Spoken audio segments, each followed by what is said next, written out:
Good morning. Let's do some more ratio work today. All right, so Reagan, Sydney, and Lila read. Thank you for being a reader. Reagan reads 54 pages a day. This usually means per one, but I could put, oh wait, it doesn't mean per one in this case because it took her 3 days to read those pages. Clearly you're not reading all day, Reagan, right? Sydney said she read 100 pages in 4 days. And Lila said, well, I read 160 pages in 5 days. Okay, well, in order to compare, they must share, and clearly they don't share anything right now. So let's say, how many pages can they read in 1 day? I'm going to put that right below. Okay, so how do we get from 3 to 1? Divide by 3. 54 divided by 3,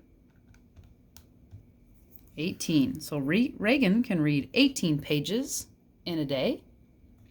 How do we get from 4 to 1? Divide by 4. Ooh, I don't need a calculator. I know 100 or $1. Split into 4 is 25. So Sydney can read 25 pages in a day. And Lila, who read the most pages, let's see, divide by 5. 160 divided 5 is 32. Okay, so who reads the most pages in a day? Lila does, okay? Could be she spends more time, could be she's super fast. You have to ask her yourself. But here's some other information. Reagan is reading a book that has 270 pages. Sydney's reading a book that has 325 pages. And Lila's reading a book that has 480 pages. Goodness. Who finishes their book fastest? So this is a place where you would apply rates, right? So finding out who reads the most in a day, that should be pretty simple by now. Now let's apply that knowledge. So there's a couple ways to go about it. Remember, we just have to find a relationship. So what we're wanting to know is who finishes their book the fastest. Well, don't we want to know the number of days that it takes them?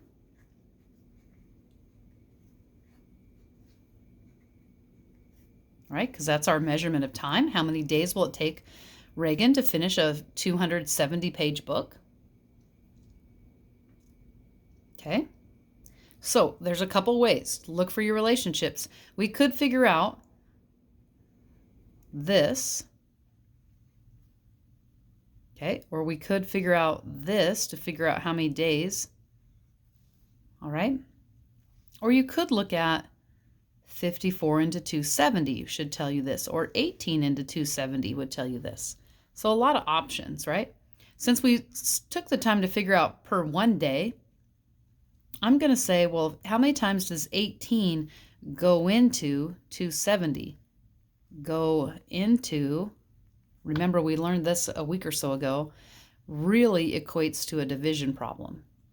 Okay, so 18 goes into 270, looks like this. 270 divided by 18.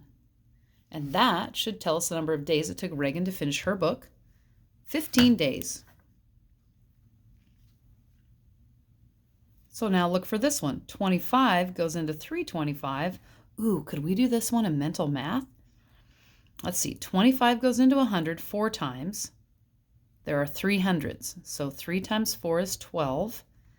And then a 25. 13 days is going to be my guess. 325 divide 25. Yes. Well, I love it when that works out. So between Reagan and Sydney, who's going to finish their book faster? Sydney. It's going to take her only 13 days versus 15 days, even though she had a bigger book because she was reading a little bit faster. Well, a little bit, 7 extra pages a day, right? Remember, you can make a pretty good guess based on your information, but to find out the actual, you need to do the work. Do the work. All right, so Lila, How many times does 32 go into 480? 32 goes into 480 15 times.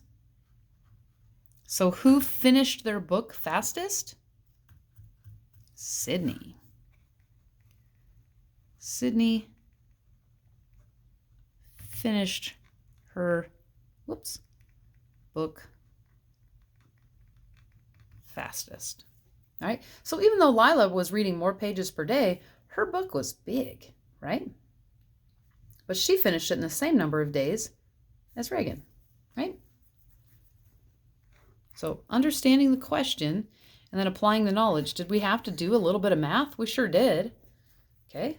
But it's math class, so I think we kind of expect that. Let's check the next one. Next one. These three guys hike. And I mean, they do some serious hiking. Okay? Serious hiking.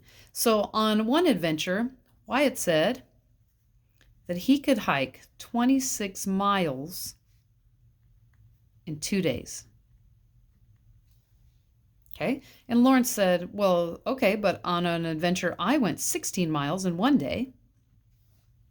And Tanner, he went on a big adventure, and he said 42 miles took him 3 days.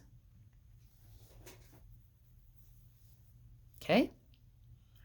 And they have adventures planned in the future. And in the future, again, we'll use a different color, just like we did before. In the future, Wyatt's going to go 52 miles. And he needs to know, oops, I was going to do this one with a different thing. How many days? And Tanner said, well, I'm going to go 56 miles on my adventure, and I need to plan for the number of days. And Lawrence wants to know how many days it will take him to go 96 miles.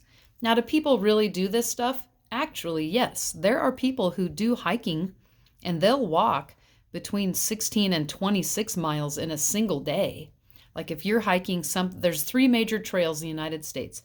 The Pacific Coast Trail, which goes from Mexico to Canada along the Pacific Coast.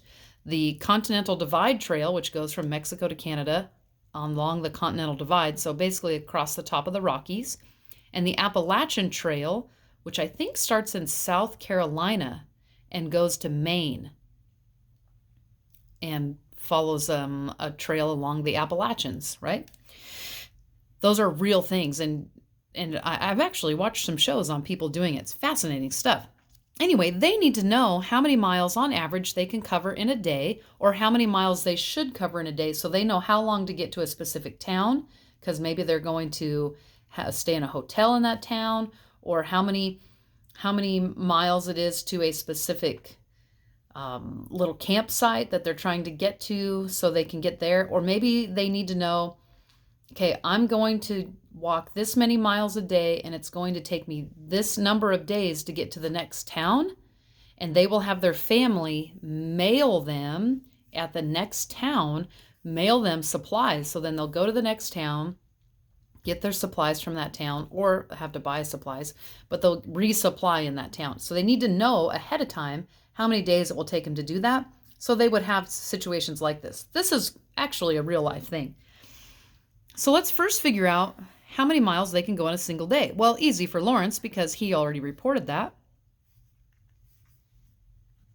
But let's figure out for Wyatt. So to get from 2 to 1, divide by 2. So we should take 26. Ooh. Divide 2, not times 2. So he can go 13 miles in a day. Lawrence can go 16 miles in a day.